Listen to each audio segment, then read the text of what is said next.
Okay. All right. So commenting on Patron. Hello, Annie. Hello, Peter, Christopher. And yes, I'm just looking at your chat comments on Patreon. It might be easier if you can put them on the live chat on YouTube. If it's too hard, don't worry. We'll flick between both. But yeah, thanks for giving us the update on where Hurricane Dorian is. And yeah, I'm glad that there's good connection because we were a bit late because we had the scrolling wheel of doom for a while. It wouldn't go live. So I'm glad that the connection is good. Yeah. So just flick back there to. Oh, and Peter V's in Port Stephens and Newcastle, so we're going to be there soon. Yeah, that's right. We're going to. We just need to have a bit more time with these whales because they're really playful at the moment here in Hervey Bay.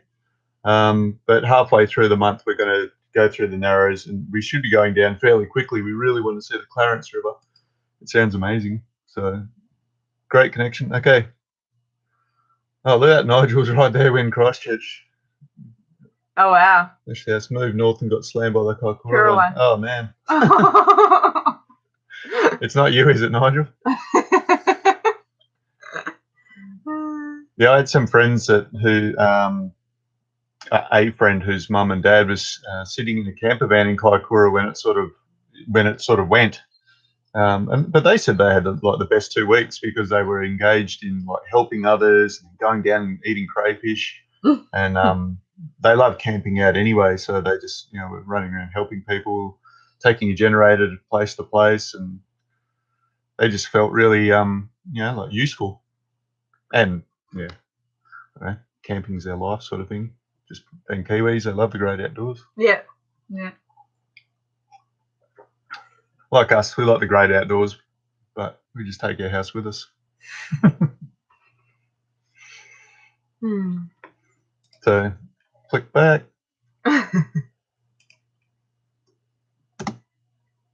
Update, click back.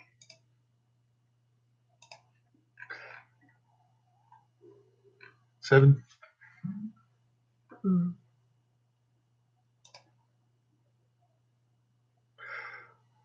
Hurricane Dorian is nearing the Bahamas. So, is it a Cat 5? Is it a big storm that's coming? I think it's a 4. That's significant. Oh, Nashville, Tennessee. Hey, Ryan.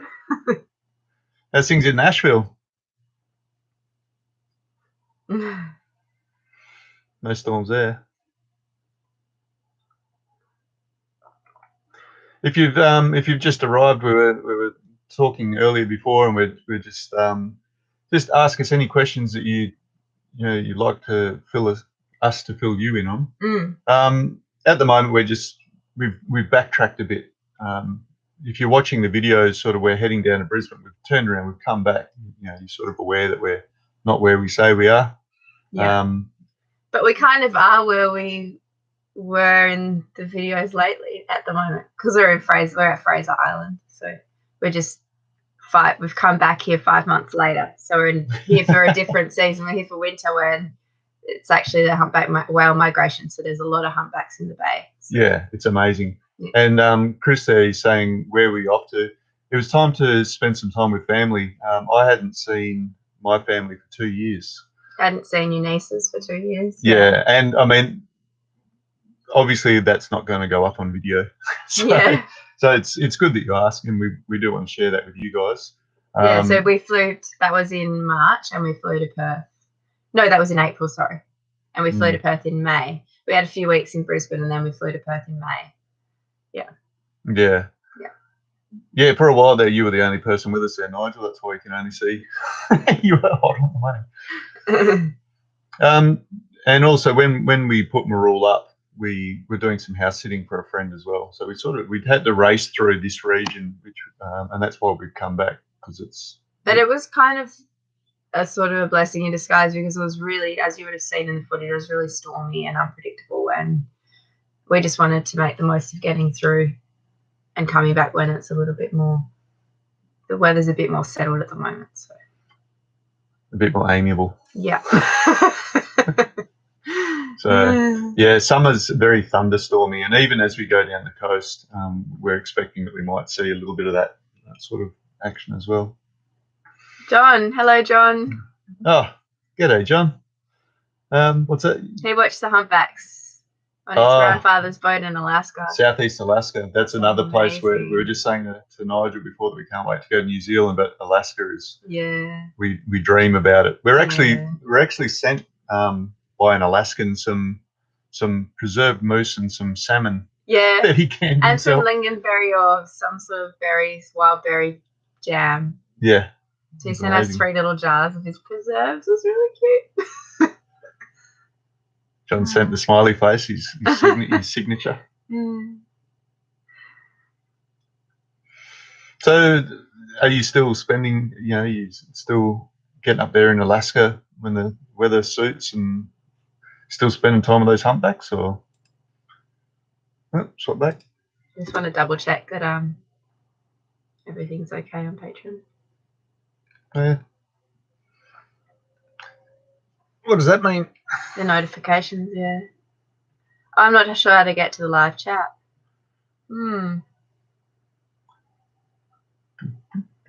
What if you went to our channel? Would it do it, or click the above link? If you go to, there should be like a play. You should be able to open you want to open the embedded video that's on Patreon. You want to open that in a new window in YouTube. But maybe those people that are commenting through YouTube on the live chat, maybe you guys can tell us how you did it so that the patrons that aren't able to comment on the live chat feed, then they can. Would someone be able to tell us? Perhaps Nigel, because you did it first straight away. So hopefully you understand what I mean. Yeah, when the people that have joined us here, did you just click on the window in Patron and you showed up in BC? Oh yeah, BC sounds great. I understand that.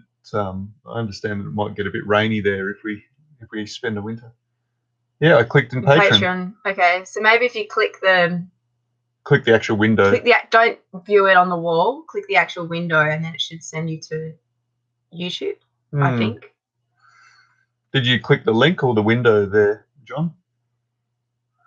I like this. We can troubleshoot. We can troubleshoot technology with it. Yeah, it's hard to know how this is going to work. But, on Patreon, hit the share link and the chat window will come up. Okay. Thank you, Ron. Notification phone. Oh, okay. Nigel's on his phone. Okay. So, we really need to get better at doing this. We were trying to set this up through a streaming bit of software last night. Yeah. To get a great picture and have more a few control features on the audio as well. But it actually sent it live without our knowledge, and a few other people got all excited. Oh, you're live chatting. Yeah. Like, no, we're not. This is because I know what happened. The embed code, which is all we're gonna get techie in a minute, but the embed code from when we did the stream in Townsville was still in there. So it went back to that old one that we'd set up for Townsville. It started a new live chat with that. So anyway. So it looks like phone's easy, but Chris had no problem. He just clicked the YouTube link in Patreon to get to the chat. So yeah, that sounds like the way to do it. Just jump off the Patreon wall and just hit the movie. Yeah. Anyway, I suppose like anyone that's coming now has probably come because we've got the time. Did we get the times right? Of course we did. We checked them a few times, so yeah. And this is our patron day today because we've got a few patrons in the local area, and we specifically come in to see them. Yes. So we want to have a live chat, answer any questions, and then we'll be getting together with them because it's going to take us a while to get to all our patrons around the world. I think so. Yeah, well, that's what we thought. We're like, it's going to be a while before I think we've still got another year in Australia, so thought we should chat with everyone that's elsewhere. And that's probably something a few people have asked us, are you going to get out of your own backyard? And we are. Having said that, our backyard, as you've watched our progress around, it's actually, we are going around a continent. Some people are like, oh, look, I understand it's like safe and comfortable for you to just stay in Australia, but when you're 4,000 miles from home, it's not exactly your own backyard. But we are going to, we're going to go around Australia, and then we don't know which way we're going to go, but we are going to go further afield, and in no small part, that's thanks to you guys. Yes. A little bit of background. When I bought Marul, I hadn't met Pascal initially, so I bought it as a single fella. And I just sort of envisaged myself going around catching fish and crashing around the joint.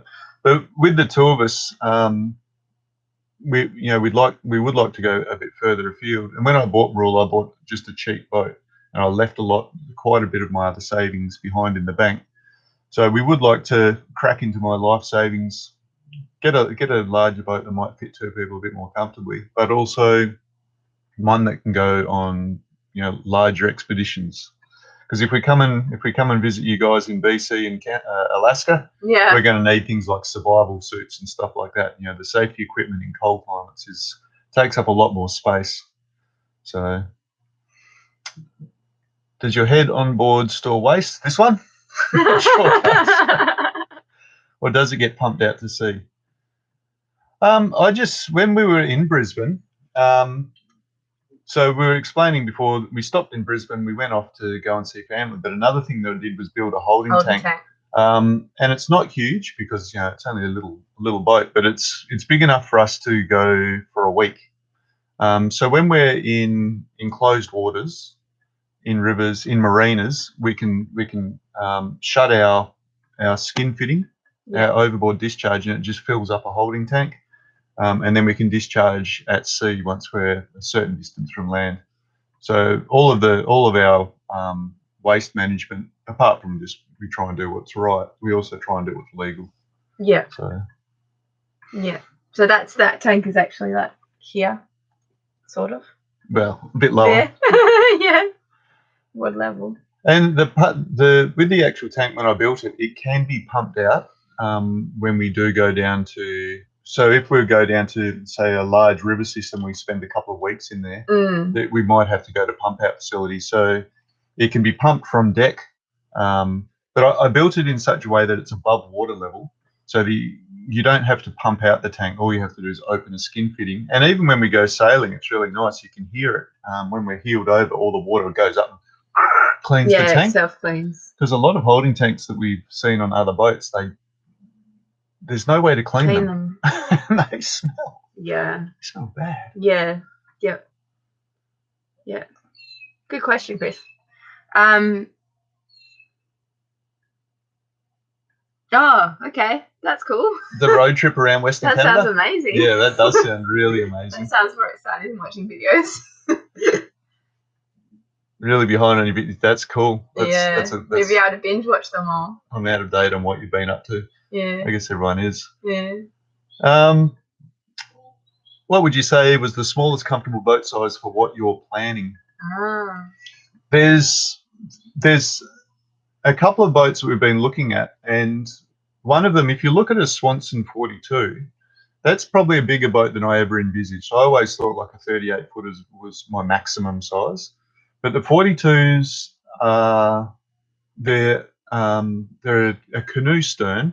So you lose a bit of internal volume, but because they're a canoe stern and they're an old-fashioned boat, they've fallen out of favour.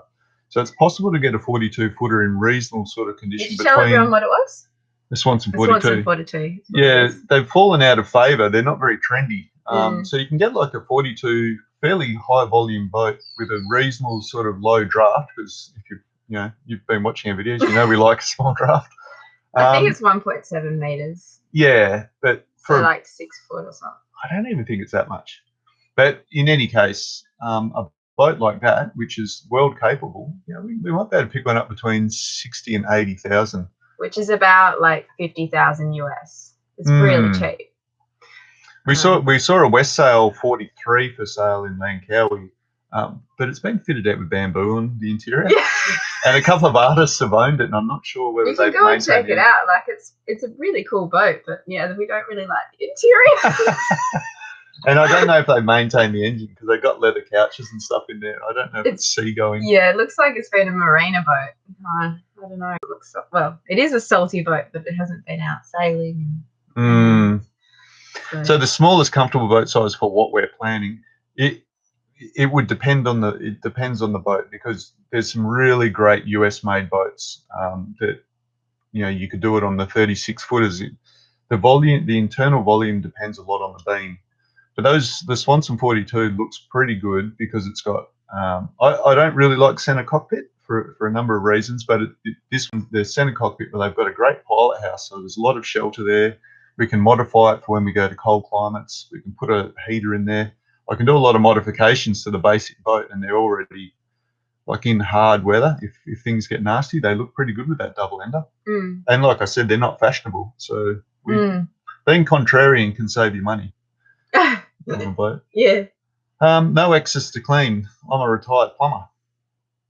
Also, John said there's bad connection, so I don't know if anyone else has got bad connection. We apologise. It's something out of our control. We have to hotspot our phones, but normally it's fast, but it's not. Doesn't seem to be fast here where we are. With the tank, I didn't make a manhole cover, but there's a soft spot where I can still see. So when I built the tank, I made it. And I left like a hole so I could do the inside. Just sorry, Nigel's just said it's dropping out and buffering a few times and lost sync. So maybe we'll just wait until we've got like a confirmation that we're back on. Still watchable. Okay.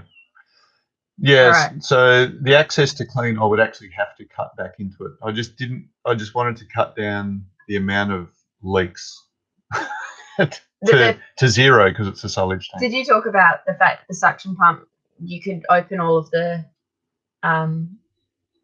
you did talk about that, the intakes? Yeah. And then you could, with the suction pump, you could flush all that salt water through it.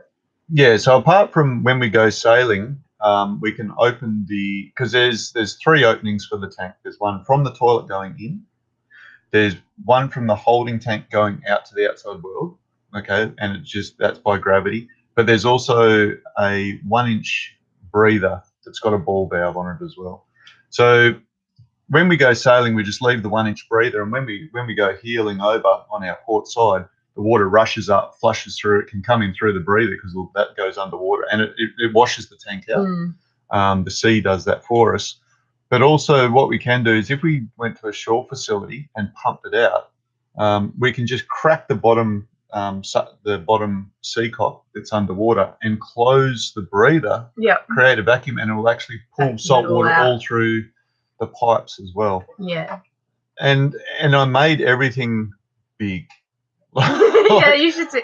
All of the pipe work is just huge. That's coming up in the next few videos. We haven't edited them yet, but yeah, you'll see the pipe work and the. Yeah, and the nature of our toilet, it macerates from the toilet going in. So everything that goes into the holding tank should be little bits, no matter, well, whatever. But, we've gone there. Yeah. It always happens when you're hanging out with other yachties and other boat people and start talking about toilets. So aside from our talk about asking in the future, what adventure will you be sharing in the near term? Going down the New South Wales coast should be quite interesting. But we do want to spend summer in Tasmania, and in particular we'd like to get to the west coast of Tasmania because that's pretty wild. West Coast is like, there's no roads. Most of it's no roads. It's national parks. So it's like, I guess it's like the Kimberley, but it's cold and temperate and forests and stuff like that. So yeah. It's going to be wild, which is what we're all about. So I suspect there's a lot less crocodiles. And there's a lot more crazy weather systems that you have to manage as well. Yeah, they get 11-meter swells hitting that coast. They don't have the tides, but they have the big swells and the big weather systems. So. We've actually got some friends down there at the moment, and they're over winter. They've been just dropped there, and they're looking after a lighthouse. Yeah. I don't think they'll still be there when we get there. No, they're just doing it over winter because they are pretty much locked there over winter. They have to have people looking after, because it's a traditional lighthouse. They still crank everything by hand and all that, so they've kept that going. So every winter they have lighthouse keepers there. So there's a couple of our friends went and did that over winter, but they've been having crazy weather there. Like 50, 60, 70 knot gales. You can actually have if you're interested in that, you can have a look at their Instagram. It's I'll type it on the chat. Lighthouse Bound, it's called. For those people that Instagram. Yeah, so that's when they've got a YouTube as well. Okay. I think they're just called Lighthouse Bound on YouTube. When we go down to Tasmania, it's pretty well-known region at the moment for great Australian Scotch-style whiskey. So you could probably anticipate that I'll be getting into the Nant distillery and having a chat to them. Pascal's pretty excited about a lot of that, so we might actually see a lot more of Pascal's cooking and food. Lots of really great cheese makers, really good dairy in New Zealand, in Tasmania. Definitely great dairy in New Zealand, but in Tasmania. And wine and a lot of great seafood as well, scallops and oysters, crayfish. So Nigel, we will in the tropical water there, Nigel. Just to address what you've said there, the seaweed that's mostly accessible is sort of like a sargassum weed, and it's easy to use and it's fairly straightforward. As soon as you cook it, it goes green. But there's not a lot of diversity of stuff that we can access. But as soon as we get down into the cold climates, using some more seaweeds and things like that, and that's going to happen pretty much as soon as we get to New South Wales. I'm going to get into that. I've been doing some reading, not much, but I want to do more reading about what we can get into. And there's going to be a lot more edible weeds down there. Yeah, I know they're European weeds, but I think they're pretty global. The warrigal greens aren't European that we ate. The New Zealand spinach that we ate. Yeah. And that was another nice thing about when I did go to New Zealand, was when I was in Kaikoura, we got we got our bag limit of crayfish and various fish that we speared, and then as I came out, I was able to grab a handful of parsley and silver beet off the beach. Yeah, complete meal. It was growing next to the boat ramp. It was just incredible. Amazing. We love Pascal's cooking vids. Oh, cheers, Ron. We had thought about it in the future. I don't know whether it seems like it, but free range sailing is just a full-time job now. And thanks to you guys, it's actually we can make it our full-time job. Because a year ago it looked very, very much like, as you might expect, giving just free videos to everyone's doesn't sound like a great business plan.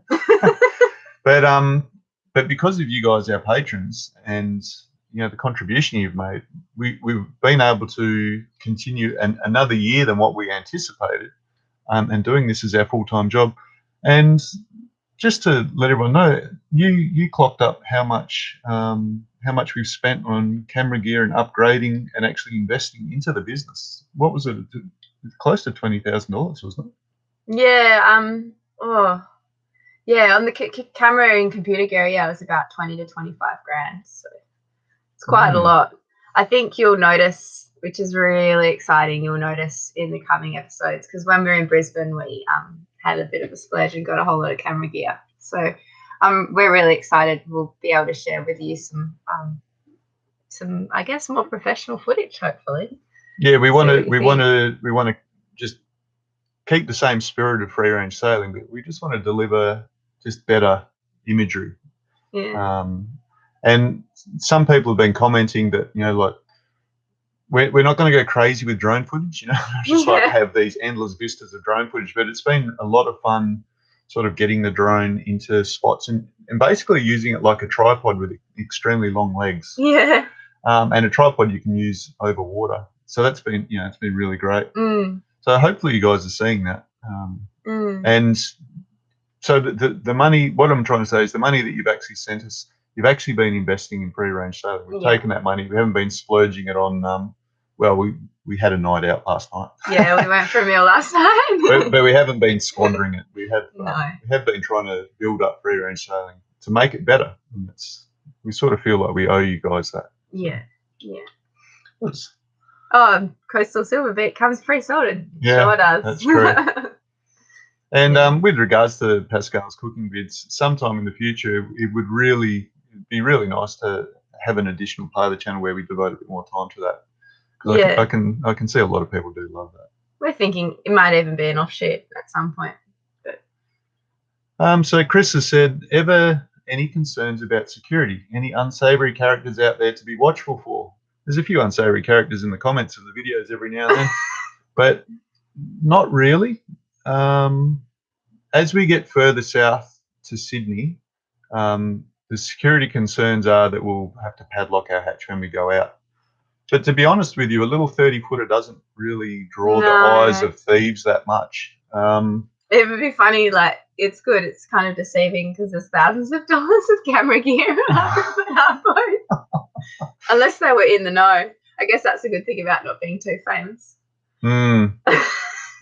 If you're like the vagabond, you'd be like, oh no, they're going to know. Everybody would know their boats. Yeah. With concerns about security, maybe it's the way I was raised. Like, we never locked our doors, and I guess we'll have to come to it at some stage. But the only time that the boat's really accessible to thieves at the moment is if we come to marinas, and marinas have much of their own security and cameras. Yeah. But in these parts of Queensland, we haven't had any issues. Like this marina's got locked gates, but the previous marina we were at in Yeppoon was just like walk on because there's just no crime there. So most places in Australia are really crime free.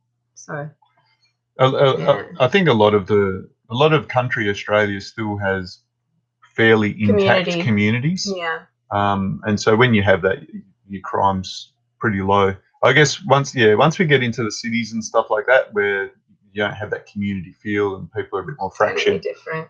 Then we'll have. When we were in Perth, before we left Perth, when we were in Rockingham, we had to lock the dinghy and. That's right. Yeah, because otherwise people would just take the dinghy, even just for fun, for a joyride, and then so we had to lock everything, didn't we? Remember in the city. Robert McPherson just joined us from Northern California. Hey, Miss P. We love that about you guys in the States. Miss Pascal. We're broadcasting from Hervey Bay in Queensland, so it's a little town on the inside of Fraser. Well, actually, it's on the mainland, but Fraser Island is to the east. Yeah, where we just had that recent video where we quickly came in behind Fraser. So we've come back to this region to revisit this. It's so wonderful, and there's just whales all over the place. We'll post up a few whale pictures. Yeah, we'll do it after for whale lovers on Patreon. It's on this computer, so we can do it straight after the chat. I'm not sure. Unsavory people online. You know what? I don't know whether you would think this, but I'm naturally sort of a cynical person, and us producing free range sailing sort of restored my faith in humanity. There's a lot less jerks than what you'd think.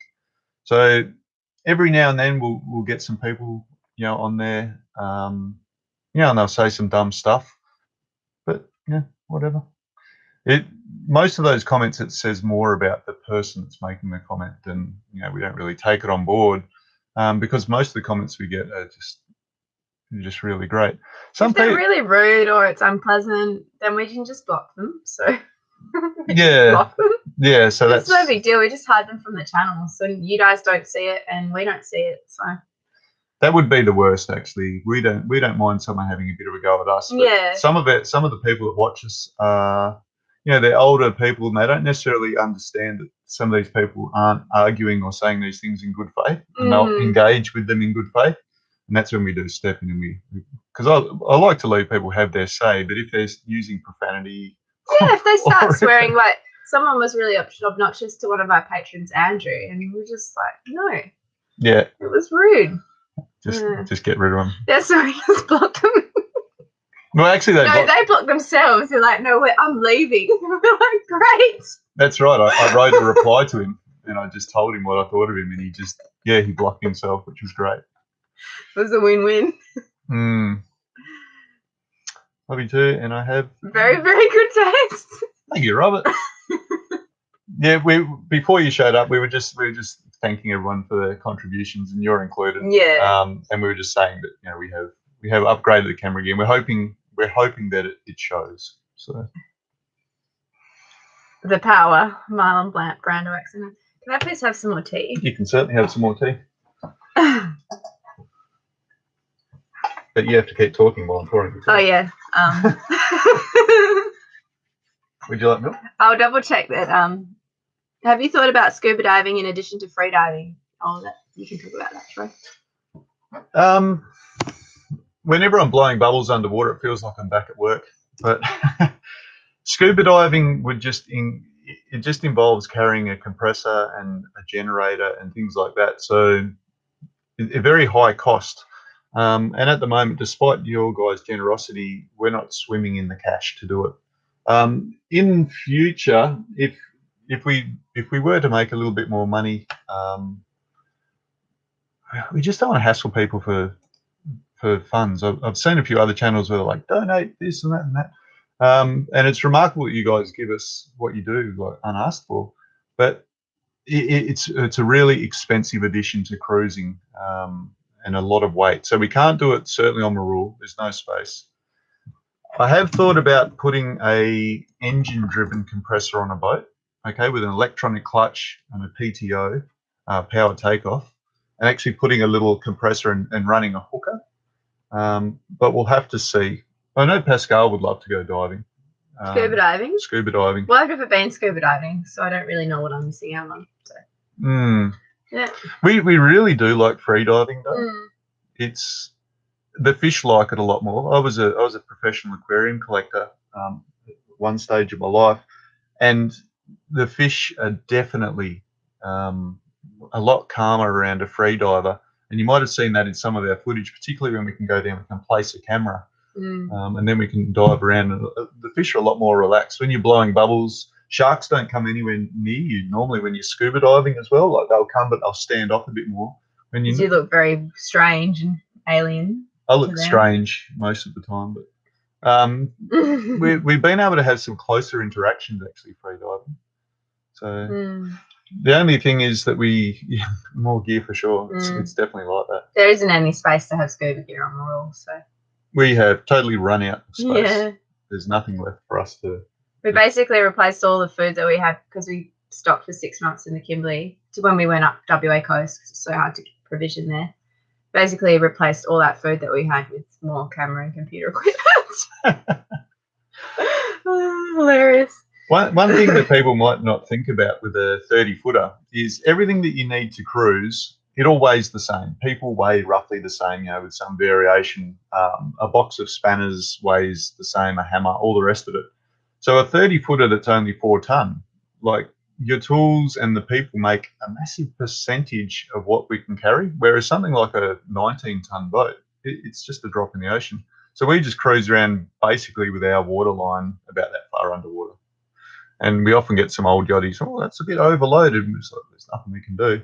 But Marul doesn't seem to mind. She's still hammering around. I think we were about 7.5 knots coming into here. Like we had a favourable tide, but gee, we were blasting. Yeah, we're going fast, even for an overloaded boat. An overloaded 30-footer doing.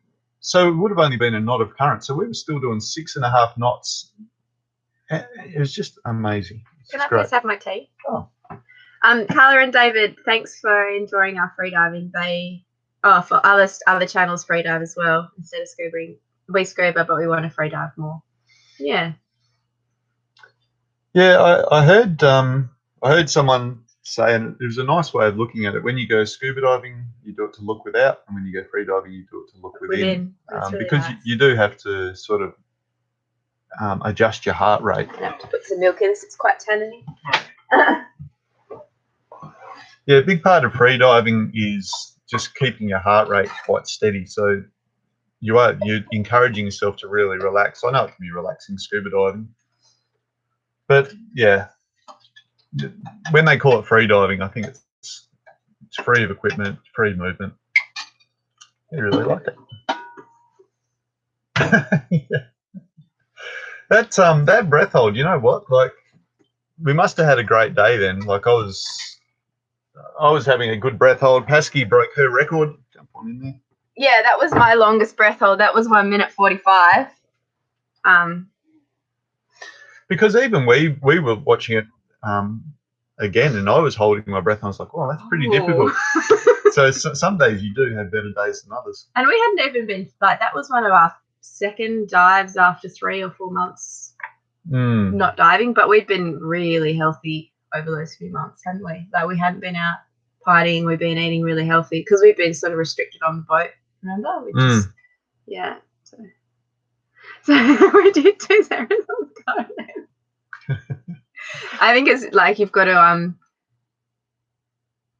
when I was editing that video and I put the message on the screen, can you hold your breath? I guess you've sort of got to go back a minute before it starts, do some like calm breathing exercises, prepare yourself, and then go for it. Like what you do when you're ready to go. But, at least you don't have to go down to 14 meters chasing fish, though. Yeah. What do you think, Pascal? Brewing? Nigel said I'm a brewer, and I love that episode where Pascal brewed on the bench. Oh, that was one of the things that we had to give up. Well, we didn't have to, but we decided to because, for one, all of the fermenter and everything took heaps of space, and then carrying all the grain as well. And then we got like a few bugs that I managed to get rid of, but having like malted grains is bug like candy. So That's true. I thought that, and then I tried doing the kits, but they're not as nice. Once you've been brewing grain, like because I used to brew before we went sailing, I used to brew with friends, and we always used to brew like do a proper mash and brew from grain. So going to kits after doing that, it's just not very nice. So you like have a bit more control over your flavors, don't you? Yeah, and then also the yeast as well. We're having difficulty because the boat moves a lot. The fermentation wasn't working as well as it has when I've had a controlled environment with a fridge and everything. So I just wasn't getting the results I wanted, and I didn't want to persist with it with the space limitations as well, and the fact that we're always on the move. So for us, and also because we're not big drinkers, we're not big drinkers, and we like being healthy, so we like to indulge in beer when we come on land, and it's just we don't have much fridge space, so it's just easier for us to just indulge and buy some nice craft beer when we get to land, and then we have it was hard. So I love brewing, and if we end up one day when we've stopped sailing, one day I'll get back into it, but yeah, I think in about 20 years. Yeah, I think on a boat it's just too tricky. Yeah, some people.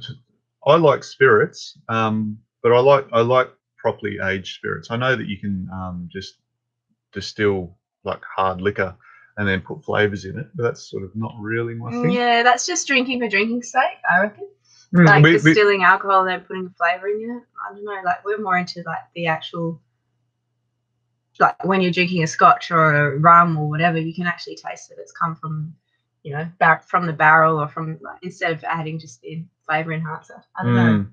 And I did take a few $100 bottles of scotch out with us. But what happens is you go, I'll just take a bottle of scotch to be sociable with this neighbouring yacht, and then you just drink it all. And it's like, oh well, I didn't really sit down and sip that thing. I just drank the bottle. So. Yeah. Oh, kombucha. I like kombucha, but Troy doesn't really like it, so I don't bother making stuff that Troy doesn't really like. That's like one of the only things you don't like, Booch, because you're not really into sour. Troy's not massive on the sour flavors. I'm a umami guy. So kombucha I used to drink and make with housemates before we went sailing, and I do like it, but it's no big deal. We eat other fermented foods that Troy likes, so. Yeah, our main ferment is kimchi. Yes. We are kimchi obsessed. But lassies are really nice as well. When we get back into hot weather, we really get yogurt lassies. Yogurt lassies with fruit and stuff like that. Yeah. It's a good brekkie. Yeah. But I don't think that it's going to be all that warm. When if you've just joined us, someone was saying, what's your plans for the immediate future? And we do want to go down and see Tasmania and the West Coast. And I think in the water it can be quite cold. But I think through the summer we might even see a few 30-degree days. I think it's a place where you might get 4 seasons in a day. Yes. So, but we're pretty excited And you to get see burnt really those wild easily places. there. I remember last time I went to Tasmania, it got sunburnt bad. The hole in the ozone layer is repairing. Yeah. Maybe it might not be quite so bad this time. Maybe. Nigel would know all about getting sunburn if you go outside too long. Mm-hmm. Yeah. I'll just see if there's No crocs in Tassie, yeah. Yeah, so Peter's commenting on. Hi Peter, we are looking at your comments. I replied to some. Check out Macquarie Harbour when there.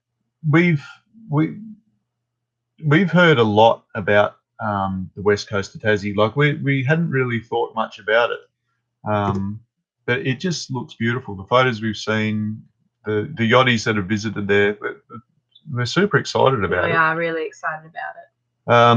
And also I think there's a bit of a cruising ground above Tasmania that would be nice to have a bit of a check out too. Need to look up the video from the. Oh yeah, that's our friend. So Charlie McGee.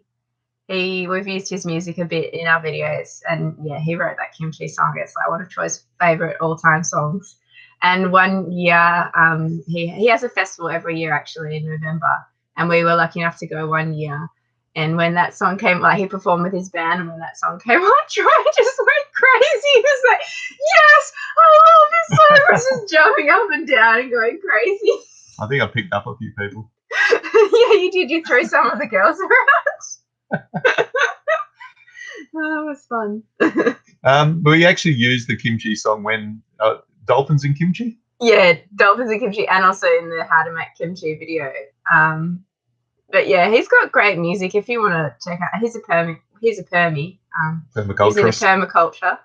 And yeah, he's got three albums. I think they're all on Spotify, but you can also purchase them through Bandcamp.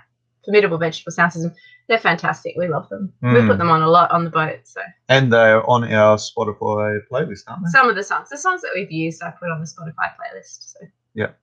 So Robert said, have you ever told the story of how Free Range all started and how you two met? We did a podcast. Did that podcast go up on the Patron page? Yes, we put a podcast on the Patron page because we chatted with David Howes of the Ocean Sailing Podcast. That's quite a good chat if you want to hear about how we met there and how it all started and the first date in the Kimberley. And we also did a big chat about it in our very first live chat in Torres Straits about a year and a half ago or something like that. But we can give you a fairly quick summary now. Yeah. I went to my sister's wedding and saw Pascal. And yeah, we got along pretty well there. And then I didn't tell you I was going to the Kimberleys, did I? No, Rebel told me. Rebel is Troy's sister. She told me that Troy was going to the Kimberley in his yacht. So it transpired that Pascal jumped on with us, and that was our first date. It was 4 months in the Kimberleys. Yeah. So that's not the trip that you saw on YouTube. It was one that happened 2 years before. And then we worked, mainly Troy worked on the boat for a year in between working. I became an uncle as soon as I got to Perth, because I wanted to sail to Perth because my mum was turning 70. I was like, well, to hell with flying. Why don't I just sail there? I own a boat. And then when I got there, my sister went, you're an uncle. So I thought, great. So I stayed there for a year, and then we sort of, I was talking to Pascal, and we, instead of doing like everyone else does and going anti-clockwise around Australia, we loved the Kimberley so much that we went clockwise. And it's the wrong way to go around Australia. You're supposed to keep Australia on the left. So you've been watching that with free range sailing. And when we left, we knew what was going on in the Kimberley, and we wanted to share that with other Aussies that couldn't get there. It turns out we're sharing it with people all around the world now, which is great. But we also wanted to keep our family in the loop. Pascal's parents in particular were just like, who is this guy? Yeah. Why is Pascal going into croc-infested waters with him? Like, we know nothing about him, and it's put their mind at ease that they can watch every week. And they, okay, so this is the realities of cruising around Australia, because in their mind it's just this fantastical, dangerous thing to do, where we can show, and we do try and show it realistically, that it's dangerous and it's difficult, but not outrageously so. You know, so that's how free range sailing started. We just wanted to share with our family, friends, and strangers. Yeah. It's just that it's now just turned into a job because of You guys.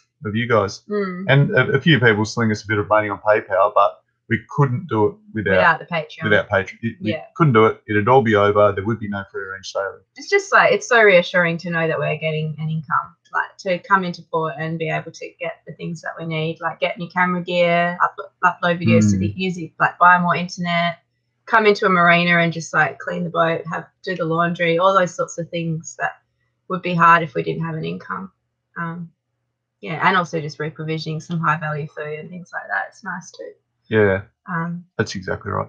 But if we hadn't started, because when we started free range sailing, I'd bought. I can't buy Pascal presents anymore because we've got no more room on the boat. But at that stage, I bought her a really nice Canon 70D, and we just went and got an Olympus. Point and shoot, which was actually an amazing little camera. I mean, it was faulty, so Olympus has discontinued it. The first one we got was a good one, and then we got 2 replacements. They were amazing, Olympus. They sent us replacement cameras because it was faulty. And the 2 after that were just faulty. So, but it was an amazing little pocket camera that was tough and waterproof, so we could just chuck it everywhere and take it with us everywhere. And we had that in the Kimberley, so it was so easy to just pick it up and chat to it and all that. We haven't really found anything the same that's tough like that. No, the little action cams aren't the same because they don't. I don't know, they got that fisheye thing and they don't record good audio. So anyway. Oh, I've seen that Ryan's here on SV Bullshit. Oh, nice. Hi, Ryan. And he said there's good cruising ground on east of Tassie. How far east? I know that Bishno is beautiful and that there's supposed to be like good diving there as well. So. I thought he was telling us to go to New Zealand. Oh, yeah. And also there's like Freshnay Bay as well. So I've been to Wineglass Bay and Cape Freshnay. It all looks amazing. Yeah, really pretty. And we do plan to sail across the Bight. We just don't have a solid plan at the moment. Well, Carla and David like the provisioning article I put up, I'm assuming. If you guys hadn't seen that, it's on the Patron wall. I put it up a few weeks ago.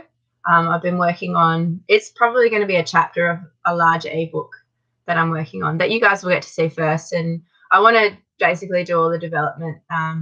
And if you're interested, get you guys to trial the recipes and see if the stuff I've suggested works for you through Patreon. So you guys will get access to all that while I'm working on this cookbook, because I think there's a lot of people that want the cookbook that aren't patrons, but I think it's a great another great income stream for us. So, and also a good way to share information, because I didn't want to release it. Like, I've been working on it a lot, but I didn't want to release it until we spent a few years trialing what works, because there's a lot of not very good information out there. So we've been trialing it, haven't we, and seeing what items work. Well, there's going to be a section on preserving, a section on provisioning and equipment, because Carla mentioned, I think it was you, Carla, that you said you wanted me to put together something on equipment, but I think that's going to be a chapter as well about what equipment's good for provisioning a boat for long term. Yeah, definitely. Yeah. That sort of ties in. Chris has said, will you ever get back to your careers? This is actually starting to look like a career branch. And there's also a question there, is there enough money from YouTube to make, I think YouTube gives us about $600 a month, from the revenue. Yeah, it's an average of about $700 US a month, so it's not very much. It's not enough. It's not very much, but with our contribution from patrons and also the T-shirt sales, we're really well subscribed. Yes. Has been able to keep the wolf from the door this year. But we do want to get our website up and running. And that is high priority at the moment. High priority, and we want to start offering ebooks and more information for sale, not to patrons. Patrons get everything for free. We don't really list that, but just as a thank you, like everything that we work on, we'd like to collaborate with you guys. Yeah. So you get like an advanced sort of the rough. We'd like to get your feedback. We value your feedback more than anyone else. Like, we get lots of feedback from people who have no skin in the game, and a lot of it is just bad. But we always listen to you guys, and we've benefited from your knowledge and your feedback. So it's been really good. So in terms of like money and careers and stuff like that, we'd actually like to make this more of a new branch of career. I don't mind. I quite enjoy rope access and rigging and things like that. I don't necessarily want to go and work in gas plants for a month away from Pascal, though. Yeah. Maybe if I was still a single fella, I'd jump at it. Yeah, well, I like the editing and I like the writing. Yeah, Pascal's really taken to editing. I like I'd like, when I sit down and actually do it, I just have to be disciplined enough to write the bits of the cookbook. I do actually enjoy it.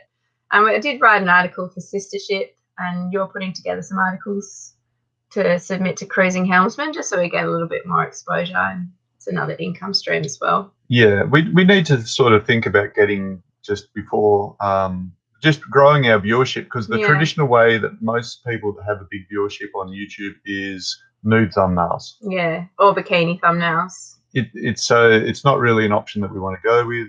We do it we do bikini thumbnails a bit. But it's just part of cruising, isn't it? Yeah. It's not a. It's sort of like, I mean, like it won't be like that now because it's winter and it's been too cold. But in summertime, I was pretty much getting about in bathers a lot. And it's funny because it's. We can see that YouTube videos that do well are all just showing plenty of skin in the thumbnail. Yeah. And we just don't. But we it's don't getting like that those viewers. viewer. If you get that viewer threshold over a certain amount, then the more views you've got of that video, the more likely it is to be suggested to people that could be good subscribers. That's why Nude Latitude went crazy. Yeah. 12 million views. Yeah. Because it had the Nude Latitude. But you'll see that the following episodes we didn't, we actually made quite a bit of money from that particular video, but we just didn't want to go down that avenue. There was some crazy comments that came in there. It was pretty unpleasant. Come to New Zealand, guys? Yes, we will. Are you just going back to see if we've missed anything? My dad's done. He doesn't flush. It's a pretty funny song. It is a great song. I don't know whether it's timed out because we're not getting any more comments or questions. Well, we have gone for an hour. Yeah. What, Stevens? Yeah. Was there anyone? We'll just wait a little bit in case there's anyone who didn't get a question answered. Oh, cool. We're still live. Cheers. Yeah. Once your fun turns into a job, it may not be fun anymore. I'm still finding it pretty fun. Actually, was it yesterday? No, it was the day before yesterday. I was archiving a few months of footage, and that was really unfun.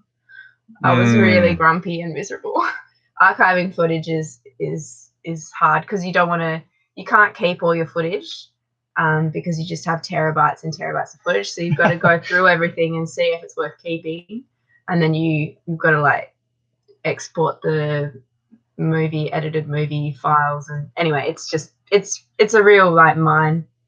It really mucks up your head sitting in front of a computer trying to sort through digital files, and you got to wait because you're transferring stuff between hard drives, so you can't leave it because you forget what you're doing. So you're sitting in front of a screen. It's really frustrating. Anyway, that's the one thing that wasn't fun about the last few days, is sorting through footage.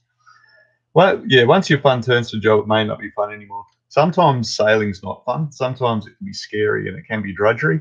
But we keep coming back for it. But also, when we're making these videos, sitting down, shooting the videos gives us a reason to go and do stuff. I've always been involved in, well, not always, but a lot of my sea time was fishing and getting stuff. And I actually get a really great thrill out of now catching stuff on film. Yeah, it's like your new hunting. It's my new hunting, for footage. Setting up a set camera and sort of looking at the way the fish are swimming and getting the camera so that they sort of get caught by surprise. And herding them into the shot. Yeah, and just structuring these things. And it gives us a reason to go out, but also we're meeting so many great people. Yeah.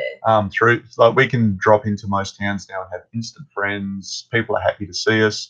We had our pilot when we flew to Perth. Our pilot recognised us. He came down to the baggage claim. He wanted to shake our hands. Yeah. And offered us a lift and everything. His full pilot thing. Videos. It was amazing. It was really great. So he congratulated us on the videos. We congratulated him on a great landing. So we both got what we wanted out of each other's skills. Yeah. So I think I'm really happy to continue this for some time. I'm really enjoying it, and if we can actually build the skills, because we didn't start as, we had no training in filmmaking whatsoever. We got training on the boats, and Pascal's legally trained. Mm-hmm. So we're actually trying to build our skills as filmmakers as we go, and eventually whether or not we can make a documentary that also brings in money, who knows? We don't know. Yeah, it just gets exposure. It'd be nice to get to a level where we could produce a documentary. I think that'd be beautiful. Like submitted in an ocean film festival or something like that. Yeah. I reckon we would probably expand our viewership in an unusual way if I got into Bikini Chris. So, I know there's at least 2 viewers that would be up for it, but yeah. I think my bikini line's a little bit rough. Oh, some people complained about it. Yeah. I paid to see your bikini. How much, Nigel? How much? Nigel, or is that your wife that's just joined us? That's right. Maybe if we make it to Brazil. Yeah. Get a mankini. Get a mankini. Oh, that would be rough. It'd be so bad. All right. So this is Carla, not David. Hey, Chris, speak for yourself. Must be off. I must be off. Oh, okay, see you, Chris. I think we're gonna head off as well. Yeah. So we've rolled for about an hour. So are we going to? We'll just make this. We'll put this link available for patrons only. I'll put a patrons only post on the wall for anyone that has missed out. Yeah. And what we will be doing is we'll just do a general live chat as well. Yeah, I think we're going to do a general live chat next week when we come back into town. So we're going to go out again, and then we'll do a public live chat next week. Yeah. This one is just for patrons. It won't go live. So this is just for you guys. But there will be just a general, lunchroom food fight going on again in a week. Yeah. Thanks, Annie from Charleston. I've actually been seeing some footage of Charleston lately because I've been watching lots of cooking shows. Pascal's addicted to cooking shows. My obsession. And so I know that Charleston's like the food capital of the southern states. So yeah, and it looks stunning down there. So I really want to go to Charleston. Poke. When we finally get over to the States, we're definitely going to have to do a road trip because we've got so many great supporters in the US. Like we are included in so many prayers and blessings. And I just can't wait to get to rural America. Like the food looks great, the fishing and hunting looks amazing, the countryside, everything about it. The hospitality it looks insane. Yeah. And I know, like, there's lots of countries that we'd like to visit, but yeah. I can host you here. That'd be amazing, Annie. Yeah, that would be terrific. All right, so that's the script. We'll wrap this up. It's an hour. We'll post this on the Patreon page, just for patrons only. And if you do want to join us again, it'll be the same time. It might be a Monday. In about a week. Yeah, maybe a Monday. Maybe we'll do it on a Monday, so it's a Sunday in the States. In the States and in Europe. But yeah, we'll probably do it on a Monday morning. I know it's a little bit annoying for people in New Zealand and Australia. But the thing with Australia is that we're probably going to see almost all of you because we try and every time we're in a town, we try and make it known where we are. So, and obviously you can direct message us if you're in Australia and we'll see you when we get to where you're near. Yeah. We always make a point of seeing our patrons whenever we drop into town. They come first. Yeah. And then we just, put it up. Yeah. Nice. Well, it's always a joy to be in your company and fun learning about your quirks. Through Pascal. Quirks. Miss Peeler. Everyone loves Pascal. Oh, you're welcome, Rob. Thank you. Thanks, Ron. Yeah, we're really grateful for your support, and it's allowed us to keep doing what we're doing, as we said earlier. So yeah, we're so glad that you're enjoying the videos. Yeah. We love making them, so Yeah. it's really great. All right. All of you take care. Yeah. Best of luck to you and your families. Yeah. And hopefully we'll see all of you at some stage, sometime in the future. In the future, yeah. One day. Okay. All Bye right. for now.